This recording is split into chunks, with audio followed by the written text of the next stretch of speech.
Guía al pluralismo lógico para no lógicos. Sacha Weber. La lógica, como disciplina, es como cualquier otra investigación humana, llena de controversia e incertidumbre. Para cualquier ley de la lógica hay al menos un lógico razonable que la ha cuestionado. Hoy en día existe una variedad infinita, literalmente, de lógicas formales y diferentes sistemas con propiedades incompatibles. ¿Qué significa esto para la lógica como materia? Una forma de explicar la existencia de muchas lógicas es postular el pluralismo lógico, suponer que, de hecho, hay más de una lógica correcta. El pluralismo lógico está en contradicción con la concepción de validez históricamente prominente, según la cual solo existe una lógica verdadera.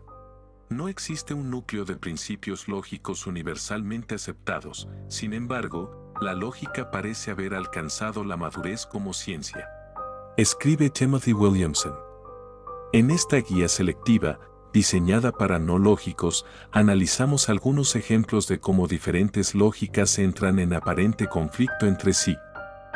Luego analizamos diferentes formas de entender la idea de pluralismo lógico, desde la idea básica de tolerancia hasta otras más sofisticadas sobre consecuencias lógicas y modelos matemáticos. Nuestra pregunta básica será en todo momento, ¿tiene el pluralismo lógico algún límite? 1. La idea del pluralismo lógico. Aristóteles concibió a la lógica como una herramienta, reglas para los debates y un medio de crítica. Diferentes herramientas son apropiadas para diferentes trabajos. Un hacha es buena para talar árboles, una motosierra es mejor, un bisturí es bueno para una cirugía cardíaca, pero terrible para talar árboles, mientras que tanto las hachas como las motosierras son malas para la cirugía. ¿Por qué pensar que existe una verdadera herramienta para todos los trabajos de corte? Entonces, ¿por qué pensar que existe una verdadera herramienta para todos los trabajos de razonamiento? O eso dice una motivación informal del pluralismo lógico, la tesis de que existe más de una noción correcta de consecuencia lógica. Una entrada al pluralismo es permitir que diferentes lógicas puedan ser mejores o peores para diferentes usos legítimos. La lógica es la teoría de los argumentos válidos, pero, ¿qué hace que un argumento sea válido? La gente no está de acuerdo. Es indiscutible que existe una pluralidad de lógicos. La pregunta pluralista es, ¿están estos lógicos debatiendo un tema con una respuesta correcta, o hay alguna forma en la que más de uno podría tener razón? Cuando se conocen todos los detalles y dos debatientes están en un punto muerto, el pluralista insta a que no debemos asumir automáticamente que debe haber un perdedor. Como mínimo, nos perdemos algo importante del debate a menos que consideremos la posibilidad de que no sea un juego de suma cero. Esa es una forma de ver la idea. Pero, ¿qué tan bien habla la idea de la lógica como herramienta a favor del pluralismo lógico? Bueno, hace bastante difícil comprender el pluralismo lógico en sí. Cuando tenemos un desacuerdo y todo lo demás falla, podríamos haber pensado que al menos podemos recurrir a la lógica. Podríamos estar en desacuerdo sobre valores, sobre cómo interpretar los datos o sobre cómo formular e implementar políticas, pero no podemos al menos decir siempre, bueno, independientemente de su opinión, si hacemos A, entonces no podemos evitar B. El pluralismo sugiere tentativamente que la respuesta puede ser no. Esto plantea un problema fundamental inmediato. Si podemos estar en desacuerdo sobre la lógica, es muy difícil arbitrar los desacuerdos sobre la lógica misma. Un diálogo exitoso requiere algunos puntos en común. El pluralismo lógico plantea el espectro de que, en algunos casos, no existe tal fundamento. Por ejemplo, respondiendo a una invitación para unirse a un debate sobre una ley de la lógica, David Lewis escribe: "Lo lamento, me niego a contribuir a su propuesta de libro sobre el debate sobre la ley de no contradicción. Mi sensación es que, dado que este debate llega instantáneamente a un punto muerto, en realidad no hay mucho que decir al respecto". Examinaremos algunas disputas en lógica. Luego veremos si hay alguna manera de alcanzar algún tipo de perspectiva pluralista sobre ellos. 2. Controversias lógicas. Pluralismo o no, la lógica en sí no es diferente de cualquier otra área de la investigación humana en el sentido de que, como cuerpo teórico, está abierta al desacuerdo racional. La lógica teórica se inventó más o menos en un momento determinado y ha sido revisada y argumentada desde entonces, especialmente desde finales del siglo XIX, cuando se convirtió en una rama de las matemáticas. En pocas palabras, entonces, el pluralismo está impregnado de humildad. Parece inverosímil suponer que alguien en este momento haya acertado completamente, como tampoco deberíamos suponer que una teoría científica actual sea la definitiva. Pero la humildad es solo un comienzo. Después de todo, nuestra teoría actual podría ser derrotable, abierta a revisión y al mismo tiempo. A. Estar de acuerdo con los profesionales más serios, al menos en puntos importantes. B. Apuntar a y aproximarse cada vez mejor a una única teoría final. La idea de pluralismo lógico realmente cobra fuerza si ni A ni B son una buena descripción del estado actual de la investigación lógica. El pluralismo es un intento de dar sentido a la persistencia de fuertes desacuerdos en la comunidad lógica. Veremos este desacuerdo con una revisión rápida y selectiva. 2.1. Lógica clásica. Entre, aproximadamente, los años 1850 y 1930, una gran cantidad de investigaciones realizadas por Boole, Frege, Russell, Hilbert y Gödel se dedicaron a desarrollar lo que ahora, de manera anacrónica, se llama lógica clásica. Es anacrónica porque la lógica desarrollada por Aristóteles, la silogística, ofrece una explicación de la validez diferente de la clásica. La teoría de modelos clásicos, en las escuelas de Tarski y Robinson, floreció a mediados del siglo XX, respaldada por escritos convincentes de filósofos influyentes como Quine. Y la tradición clásica continúa con fuerza hoy. Sin embargo, aproximadamente durante el mismo periodo de tiempo, se exploraron ideas alternativas sobre la lógica. Para nuestros propósitos, nos centramos en el hecho de que la lógica clásica está comprometida con bivalencia consistente, toda proposición es verdadera o falsa, y no ambas. Entonces las lógicas no clásicas, o al menos las que nos ocupan, son aquellas que no respaldan, de una manera u otra, el principio de bivalencia consistente. Puede haber proposiciones que hayan subdeterminado la verdad, puede haber proposiciones que hayan sobredeterminado la verdad. En el argot, debido originalmente a Quedfeen, estos son gaps y glats. 2.2. Gap y logics. Las lógicas no exhaustivas o para completas son aquellas que desafían la afirmación de que toda proposición es verdadera o falsa. Esta es la ley del tertium non datur, la ley del tercero excluido. LEM dice que no hay una tercera opción. Esta ley es muy intuitiva. Por ejemplo, o comiste huevos en el desayuno esta mañana o no lo hiciste, y parece que no hay otro camino a seguir. En el LEM descansan fragmentos sofisticados del razonamiento matemático. Por ejemplo, la reducción al absurdo. Queremos demostrar que P es verdadero, mostrando que P no puede ser falso, presuponiendo así que, si P no es falso, debe ser verdadero. Y, sin embargo, el LEM ha sido objeto de muchas críticas. Para empezar, considere ese huevo que comió, o no, en el desayuno. ¿Qué pasaría si solo le dieras un mordisco? ¿Qué pasaría si solo comieras la clara? ¿O el merengue? ¿Qué pasaría si comieras un huevo a las 11:55 de la mañana, que en realidad es demasiado tarde para desayunar? En estos casos, una respuesta definitiva de sí o no se vuelve más difícil de defender. Hacia 1920, el lógico polaco Łukasiewicz, siguiendo a Aristóteles, propuso lógicas no bivalentes en respuesta a preguntas sobre el tiempo y la libertad. ¿Cuál es el valor de verdad de la oración mañana desayunarás huevos? Si es verdadero o falso, al parecer, el futuro ya ha sido decidido y no tienes otra opción. Por el contrario, si el futuro está abierto, aún no está decidido, entonces tal vez, P o no P, no sea válido para todas las oraciones.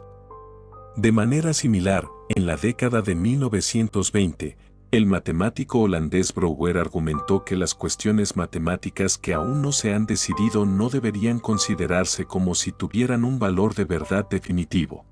Se ha desarrollado un rico cuerpo de teorías para completas en lógica y matemáticas que muestra hasta qué punto la racionalidad depende del supuesto irrestricto del L-E-M. 2.3. Glad y Logics. Las lógicas no exclusivas o paraconsistentes desafían la idea de que ninguna proposición puede ser a la vez verdadera y falsa. Esta imposibilidad se expresa en el principio de explosión o ex falso quod libet, EFQ, según la cual si una proposición fuera a la vez verdadera y falsa, entonces toda proposición sería verdadera. EFQ dice que no existen contradicciones verdaderas, de la misma manera que cuando un político dice, si las encuestas son correctas, me comeré el sombrero, quiere decir que las encuestas están equivocadas. Por supuesto, no todas las proposiciones son ciertas. Sugerir lo contrario es el equivalente lógico a comer sombreros. Volveremos al final de la sección 3 a algunas razones adicionales por las que una contradicción podría implicarlo todo. EFQ es una parte arraigada de la lógica clásica, pero da lugar a algunos razonamientos contrarios a la intuición, como por ejemplo, 1. La mecánica cuántica es nuestra mejor teoría confirmada experimentalmente, por lo que es cierta. 2. La mecánica cuántica está en desacuerdo con la relatividad de Einstein, lo cual es cierto. Entonces la mecánica cuántica es falsa. De lo que se sigue. 3. La Ciudad del Vaticano es el país más grande de la Tierra. Las premisas son inconsistentes. Independientemente de su verdad, no parecen tener relación con la conclusión. Algunos lógicos piensan que un argumento solo puede ser válido si las premisas tienen algo que ver con la conclusión. En EFQ, la conclusión podría ser cualquier oración, lo que después de todo no parece un buen razonamiento. En 1948, el lógico polaco Jaskowski consideró situaciones en las que está presente información contradictoria y construyó un sistema formal que puede tolerar algunas inconsistencias sin llegar al absurdo. En la década de 1950, el matemático brasileño Da Costa construyó sistemas ahora llamados lógicas de inconsistencia formal, y en la década de 1970, lógicos radicados en Australia desarrollaron sistemas en los que EFQ no solo falla, sino que algunas contradicciones se consideran verdaderas. 3.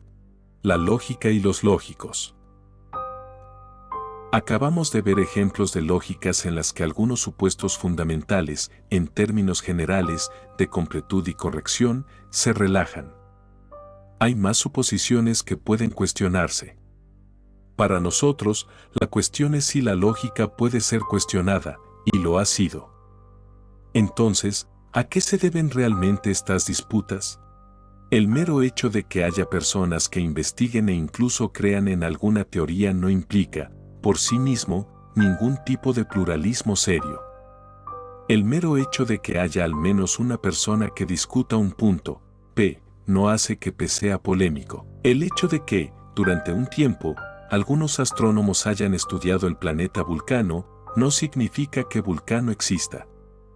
Y, si eso es correcto, entonces el mero hecho de que haya diferentes tipos de lógicos no implica ipso facto mucho sobre la lógica. No se puede señalar la existencia, o no, de una lógica de la misma manera que se puede señalar la inexistencia de un planeta Vulcano, incluso si se puede señalar a los vulcanólogos. Las lógicas son entidades teóricas, pueden ser teorías normativas sobre cómo se debe razonar, o descripciones de leyes sobre cómo preservar la verdad desde las premisas hasta las conclusiones, o del razonamiento de agentes ideales, o similares. En cada caso, no hay experimentos que se puedan realizar para comprobar una ley de la lógica. Nota sobre los datos empíricos. Uno puede realizar experimentos sobre cómo razonan realmente las personas, pero eso es diferente. La tarea de selección de Basson muestra que menos del 10% de las personas son capaces de aplicar principios de razonamiento de manera consistente. Esto no refleja la validez de esos principios de razonamiento, sino que nos habla de la psicología humana. Sostener que la lógica es algo distinto de una descripción del razonamiento humano real, se remonta a Frege, quien llamó a la posición contraria, psicologismo. Los lógicos deben trabajar en la interfaz entre teoría e intuición. Tenemos una idea inicial e irreflexiva de lo que se considera, entre comillas, buenos argumentos. Ideamos una teoría para capturar este sentido. Luego probamos cómo funciona la teoría, a veces retrocediendo y ajustándola para acercarse más a la intuición, otras abandonando la intuición a la teoría. Peter Smith escribe: comenzamos con un revoltijo bastante incipiente de intuiciones sobre la validez. Podemos ordenar las cosas en varias direcciones. Si avanzamos un poco en una dirección y hay otros caminos por los que podríamos ir, igualmente bien arraigados, obtenemos una noción clásica informal, todavía un tanto tosca, de validez en virtud de la forma. Smiley, respecto a una consecuencia válida, va más allá. Es una idea que viene acompañada de una historia, y aquellos que apelan alegremente a una idea de consecuencia intuitiva o preteórica probablemente hayan captado solo una hebra de una serie de teorías diversas. Para hacer las cosas más precisas, una lógica es al menos un par ordenado. L, trinquete. L es un conjunto de oraciones P, Q, R, etc., y el trinquete debe leerse como una consecuencia lógica, que relaciona algunos miembros de L con otros miembros de L. Según esta concepción, una lógica simplemente se identifica con su relación de consecuencia. Fije las condiciones en la relación de consecuencia y habrá fijado una lógica. Y, dicho al menos de esta manera, en realidad no existen limitaciones sobre cómo puede ser esa relación. Hasta ahora, podríamos idear cualquier relación que queramos y llamarla lógica. Dos ejemplos límites son nada y todo. La lógica vacía se da igualando la relación de consecuencia al conjunto vacío, de modo que nada se sigue de nada. No hay inferencias válidas. Alguien que apoye esto sería un nihilista lógico. La lógica trivial, en cambio, hace que todo se derive de todo lo demás. Todas las inferencias son válidas. Alguien que lo apoye sería un lunático lógico. Ninguna de estas dos teorías sería muy útil, por no hablar de la validez. Una lógica decente, como teoría de la validez, debe ser algo intermedio. ¿En qué punto intermedio? El equilibrio es difícil de lograr, la teoría rechaza la intuición. Es bastante fácil convencer a la gente, por ejemplo, a estudiantes universitarios inteligentes, de que algunos aspectos de la lógica clásica no son correctos. Por ejemplo, la lógica clásica dice, como instancia de EFQ, que todos los unicornios son morados, ya que no hay unicornios. Eso parece contradictorio. Se puede empezar a alterar la relación de consecuencia lógica para excluir estos resultados contrarios a la intuición.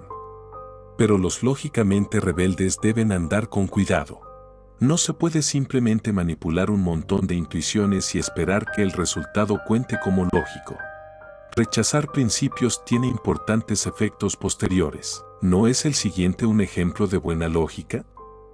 1. El conejo bajó corriendo por el camino de la izquierda o por el de la derecha. 2. Pero el conejo no bajó corriendo por el camino de la izquierda. Entonces. 3. El conejo bajó corriendo por el camino de la derecha. El antiguo filósofo Crisipo afirmó que incluso un perro, persiguiendo a un conejo, podría razonar así, utilizando el principio de silogismo disyuntivo, P o Q, y no Q, por lo tanto P. Pero esta inferencia es discutida porque permite una prueba de EFQ, como lo demostró C.I. Lewis, pues, El perro de Crisipo también podría razonar así. 1. Supongamos que el conejo bajó corriendo por el camino de la izquierda y, a la vez, no lo hizo. Quizás iba a un ritmo que implicaba correr y no correr. 2. Como corrió por la izquierda, corría por la izquierda o el Vaticano es la ciudad más grande del mundo. 3. Pero no bajó corriendo por el camino de la izquierda. Entonces. 4. El Vaticano es la ciudad más grande del mundo. Así pues, un rechazo de EFQ también parece exigir un rechazo del silogismo disyuntivo. Independientemente de si uno hace o no esta concesión, está claro que no se pueden simplemente mezclar y combinar principios lógicos a voluntad. Hay una forma sencilla de que el pluralismo lógico sea verdadero, hay muchos lógicos, y hay una forma sencilla de que sea falso, no todos son siempre correctos. La alteración de los principios lógicos locales puede generar efectos globales. Por lo tanto, se necesitará algo más que intuiciones para determinar lo que podría ser una buena teoría de la validez. Haciendo eco de una buena pregunta de Hartree Field, nos preguntamos, ¿se puede encontrar una tesis pluralista que ocupe un lugar alto en la escala de intereses y que también sea verdadera? 4. Propuestas pluralistas. La teorización de las consecuencias lógicas ha conducido en numerosas direcciones, sin medios claros para resolver las disputas. El pluralista hace una sugerencia pragmática, quizás en lugar de emprender la, probablemente, tarea insuperable de limpiar este debate, con la esperanza quijotesca de encontrar la única lógica verdadera, deberíamos abrazar la diversidad. Las propuestas analizadas en esta sección no son exhaustivas de la literatura. 4.1. Pluralismo de tolerancia. Una afirmación básica y relativamente incuestionable es que deberíamos dejar espacio para la libertad intelectual, para la pluralidad de lógicos que erigen sistemas formales divergentes. Rudolf Carnap propuso quizás la primera articulación moderna del pluralismo como una especie de tolerancia. En lógica no hay moral. Cada uno es libre de construir su propia lógica, es decir, su propia forma de lenguaje, como quiera. Lo único que se le exige es que, si quiere discutirlo, debe establecer sus métodos claramente y dar reglas sintácticas en lugar de argumentos filosóficos. O, nuevamente, que los postulados y las reglas de inferencia se elijan arbitrariamente, entonces esta elección, cualquiera que sea, determinará qué significado se le asignará a los símbolos lógicos fundamentales. En nombre de una práctica abierta y justa, deberíamos dar a esos lógicos espacio para trabajar. Pero no solo eso, deberíamos permitirles el epíteto elegido, lógicos. Después de todo, no está en duda que una persona sea libre de explorar álgebras abstractas a su antojo.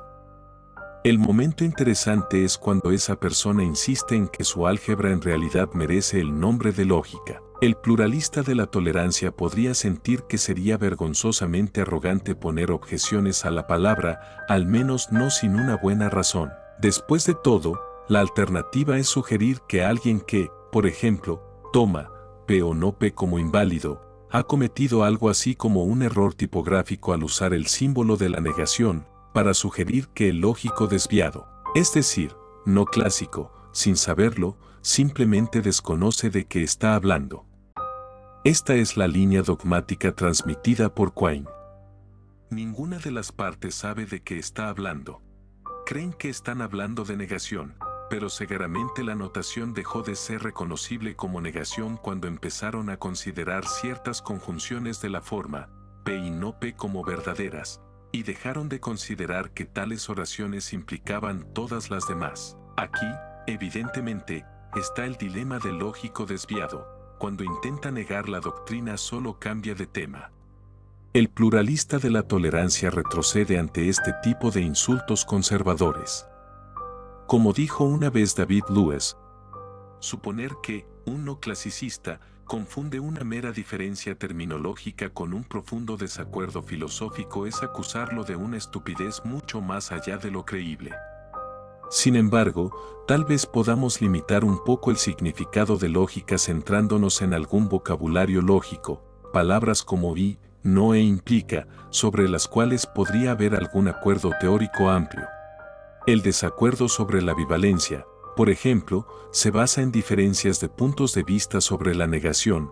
Veamos cómo se podría intentar fijar el significado de un conectivo lógico. En un enfoque sintáctico o de teoría de la prueba, el significado de una constante lógica viene dado completamente por sus reglas de introducción y eliminación. Por ejemplo, así es como funciona la conjunción, donde el torniquete representa la consecuencia. Hay, a la izquierda, una regla de introducción. Dada la fórmula P y la fórmula Q, entonces tenemos P y Q. Y las dos reglas de eliminación, a la derecha de la imagen, dicen que, dado P y Q, se sigue la fórmula P o la fórmula Q. Y eso es todo lo que hay que saber sobre la conjunción. En una idea que se remonta a Wittgenstein, no tiene sentido tratar de explicar el significado de la conjunción en términos de otros símbolos ya comprendidos, como tampoco vale la pena dar una definición de la palabra hola. La mejor manera de mostrar el significado de la palabra hola es mostrar sus usos apropiados e inapropiados. Lo mismo sucede con el vocabulario lógico. Esta concepción de los operadores lógicos se presta muy fácilmente al pluralismo lógico. Todo lo que uno necesita hacer para especificar una relación de consecuencia genuina es dar reglas para las constantes que constituyen la relación deseada. Cualquier regla parece determinar una constante, y tal vez eso sea todo el significado de una constante, pero las cosas no son tan sencillas. Un problema, identificado por Prior, es que las siguientes son reglas de introducción y eliminación para un conectivo llamado Tonk. Introducción a Tonk. De una fórmula, P. Se sigue, P Tonk Q. Eliminación de Tonk. De una fórmula, P Tonk Q. Se sigue, Q. ¿Por qué es esto un problema? Porque parece que podemos pasar de cualquier oración P a cualquier oración Q, suponiendo algunas reglas muy básicas, modus ponens, transitividad, entonces la supuesta constante lógica, Tonk, conduce de una verdad como 1 más 1 igual 2, a un absurdo como, están lloviendo ranas. Por lo tanto, centrarnos en las constantes lógicas como regentes de que lógica es correcta o no, solo nos llevará hasta cierto punto. E incluso si uno pudiera resolver el problema Tonk, esta concepción de la lógica, tal como está dada por las reglas de uso, obviamente no ayuda con el desacuerdo sobre conectivos más familiares. Véase el comportamiento de la negación. Por ejemplo, ¿son correctas estas reglas? Introducción a la negación. De una fórmula absurda, P, se sigue, no P. Eliminación de la negación. De una fórmula, no P, se sigue, P. La regla de introducción requiere que digamos qué es lo que se considera absurdo. Un pensamiento natural es que todas las contradicciones son absurdas. Pero esto es exactamente lo que un lógico paraconsistente podría cuestionar. La regla de eliminación, en cambio, supone lo que el paracompletista niega, que solo hay dos maneras en que las cosas podrían ser. El simple hecho de indicar estas reglas no puede ayudarnos a decidir si son buenas o no. 4.2. Modelos como lógicas. Sería útil saber más sobre lógica que simplemente cómo introducir y eliminar sus conectivas. Necesitamos saber qué es el trinquete. La forma más desarrollada de pluralismo es centrarse en la semántica de la lógica y ver los modelos como lógicas. Este es el enfoque iniciado por Jesse Bill y Greg Rastow y la fuente de la mayor parte de la literatura reciente sobre el tema. Para empezar, casi todo el mundo está de acuerdo en que cuando se trata de lógica deductiva, queremos que la consecuencia entre las premisas P0, P1, P2 hasta Pn y la conclusión Q falle. Si hay una manera de que todas las premisas sean verdaderas y la conclusión sea falsa. Este ha sido el ingrediente que faltaba en nuestra discusión hasta aquí y ahora descarta muchas estructuras relacionales. Las propuestas para interpretar las relaciones de consecuencias se denominan semántica. La concepción semántica de la consecuencia lógica se remonta a Tarski, quien argumentó que un argumento es válido si y solo si no hay ningún caso en el que las premisas sean verdaderas, pero no la conclusión. Ampliando este pensamiento, Bill y Restall plantearon la pieza central de su propuesta, que el núcleo establecido de la lógica es el GTT. Tesis de Tarski generalizada, GTT. Un argumento es X válido si y solo si, en todos los casos X en los que las premisas son verdaderas, también lo es la conclusión. La idea de Bill y Restall es que existen múltiples instancias admisibles diferentes de GTT. Estas se obtienen fijando el significado de casos X. La idea básica es que X puede recorrer mundos donde la verdad es exclusiva y exhaustiva. Situaciones en las que la verdad no es exhaustiva, es decir, hay gaps. Mundos imposibles, donde la verdad no es exclusiva, es decir, hay GLADs. Situaciones imposibles, hay gaps y GLADs. Al variar el caso X, se obtienen diferentes nociones de X validez. Por ejemplo, caso, situación, produce validez, situación, esto es, una lógica para completa. Siguiendo a Tarski, todavía se espera que cualquier instancia del GTT tenga propiedades que la conviertan en una relación de consecuencia tarskiana. Es decir, para fórmulas P, Q y R arbitrarias, se cumple que 1. Reflexividad, P se sigue de P. 2. Transitividad, si P entraña Q y Q entraña R, entonces P entraña R. 3. Monotonicidad, si P entraña Q, entonces P y R entrañan Q. Bill y Restall estipulan las siguientes tres condiciones adicionales sobre las relaciones de consecuencia. Necesidad. Es la condición de que la verdad de las premisas requiere la verdad de la conclusión. No puede ser que las premisas sean verdaderas y la conclusión falsa. Normatividad. Es la condición de que si un argumento es válido entonces uno se equivoca al aceptar sus premisas y rechazar su conclusión. Formalidad. Es la condición de que la validez de un argumento dependa de su forma más que de su contenido. Cualquier solución para GTT que satisfaga estas limitaciones es, según Bill y Restall, una lógica legítima. El enfoque de modelos como lógica hace que la lógica correcta sea una cuestión de propósito y contexto. Diferentes contextos requieren diferentes herramientas. Si uno quiere razonar sobre situaciones, tal vez para centrarse en creencias, por ejemplo, que no son exhaustivas, no creo en algo y no por eso creo en su negación, entonces deberíamos utilizar una noción apropiada de validez. Luego, el argumento en que B entraña, A o no A, es inválido, tenemos para completitud. Si los casos son imposibilidades, es decir, mundos imposibles, entonces el argumento en el que A y no A entraña B, no es inválido, tenemos para consistencia. En cambio con situaciones imposibles, ambos argumentos, y muchos más, son inválidos. Si uno quiere resolver un sudoku, entonces la buena y antigua consecuencia clásica es la herramienta. Resolver X en el GTT muestra cómo esto se puede hacer siguiendo principios, sin desviarse mucho de la metodología establecida de la lógica formal. 4.3. Lógicas como modelos. Otra forma de pluralismo se inspira en la filosofía de la ciencia al concebir la lógica como un modelo. Una lógica no pretende ser una representación perfecta del pensamiento, el lenguaje o el razonamiento. En cambio, una lógica es un modelo de los datos y, como resultado, tiene todas las ventajas y limitaciones que están presentes en el resto de modelos, como los de las ciencias empíricas. Uno debería esperar que estas ventajas y limitaciones reaparezcan en el estudio de la lógica, afirma Roacock. Un lenguaje formal muestra ciertas características de las lenguas naturales o idealizaciones de las mismas, mientras simplifica otras características, escribe Stuart Shapiro. Desde este punto de vista, puede haber múltiples modelos, incompatibles y en competencia, del mismo fenómeno. Con los modelos matemáticos en general, normalmente no se trata de hacerlo exactamente bien.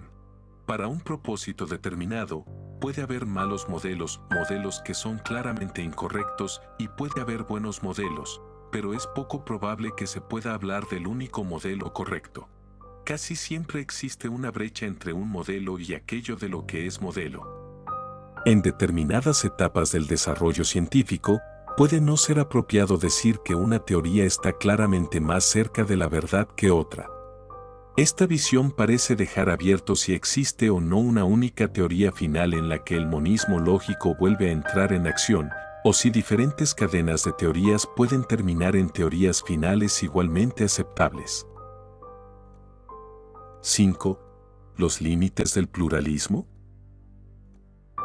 El pluralismo, como especie de tolerancia, deja mucho espacio para que diferentes relaciones de consecuencias afirmen por igual ser lógicas.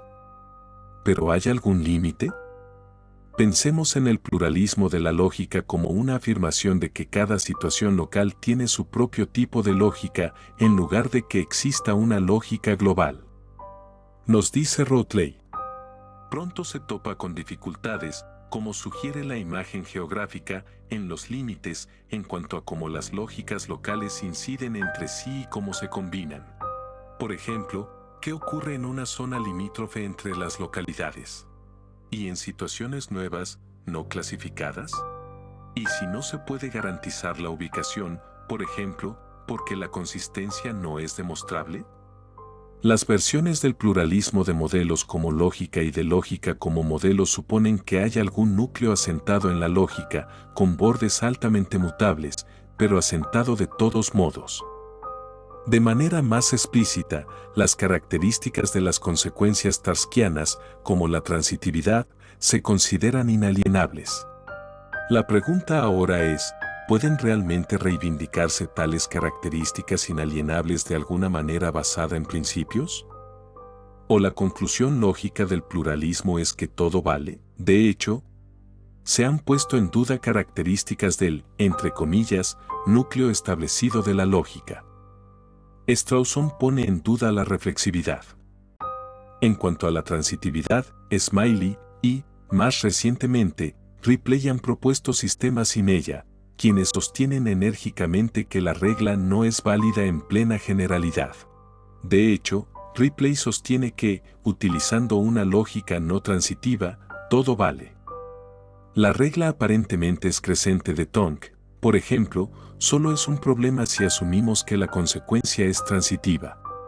Relajar esta suposición, lo que hacemos por motivos independientes, muestra que cualquier regla de introducción y eliminación realmente es suficiente para definir una constante lógica.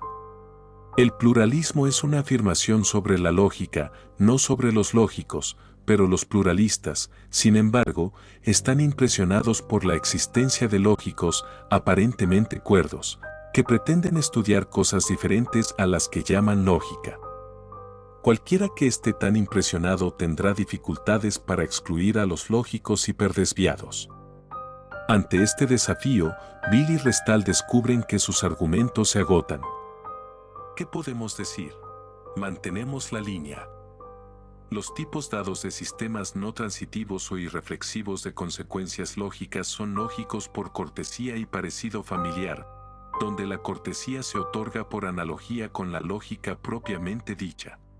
Los sistemas de vinculación no transitivos o no reflexivos bien pueden modelar fenómenos interesantes, pero no son explicaciones de consecuencias lógicas. Hay que trazar la línea en alguna parte y, en espera de más argumentos, la trazaremos, de manera revisable, donde la tenemos. Somos pluralistas. No se sigue de ello que todo vale. Es fácil simpatizar con la sensación de necesidad de mantener la línea. Pero ¿qué principio hay detrás de esto? Después de todo, los ultraconservadores mantienen la línea mejor que nadie. Williamson escribe: una vez que hemos visto que la conflictividad de la lógica es lo suficientemente radical como para llegar a la metalógica, deberíamos sospechar de cualquier intento de vincular la lógica o la metalógica a lo insustantivo, lo no ideológico. Por mucho que anhelemos un árbitro tan neutral para disciplinar el debate filosófico, no siempre podemos tener uno. La lógica es una ciencia. ¿Desde cuándo la ciencia es indiscutible? De hecho, como ocurre con concepciones más simples de la ciencia, uno podría haber esperado que la lógica no estuviera sujeta al pluralismo. Desde un punto de vista, las leyes lógicas son condiciones previas para la posibilidad misma del pensamiento. De ser así, ¿cómo podrían cuestionarse coherentemente sin caer inmediatamente en un disparate? Según una concepción estándar, incluso Dios está sujeto a las leyes de la lógica, su omnipotencia se ve mermada por la imposibilidad lógica de crear una roca tan pesada que él mismo no pueda levantarla. Incluso los teístas devotos parecen pensar que no es Dios, sino la lógica, el árbitro final de lo que es posible y lo que no.